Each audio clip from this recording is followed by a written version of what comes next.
আকাশ যখন কান্না করে, মেঘ থেকে বৃষ্টি হয়ে মাটিতে পড়ে, পুরুষ মানুষের কান্না কখনো দেখা যায় না, তারা নীরবে কান্না করে।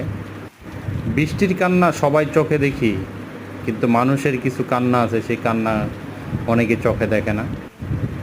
যার কান্না সেই অনুভব করে। এমনও কিছু মানুষ আমাদের সমাজে আছে যারা নীরবে কান্না করতেছে, তাদের কান্না দেখার মতো কোনো মানুষ তাদের পাশে থাকে না।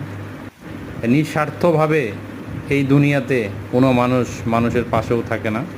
এই জন্য বৃষ্টি আসলে মনে হয় যে মানুষ কতটুকু শান্তিতে আছে। যার মনের ভিতরে কষ্ট আছে সেই জানে যে কষ্ট কাকে বলে। যখন মেঘ থেকে বৃষ্টি হয়, বৃষ্টি হয়ে মাটিতে নামে, তখন বুক ভরা কষ্ট নিয়ে বৃষ্টির কাছে দাঁড়ালে মনে হয় যে আমার কষ্ট কিছুই না। ধন্যবাদ।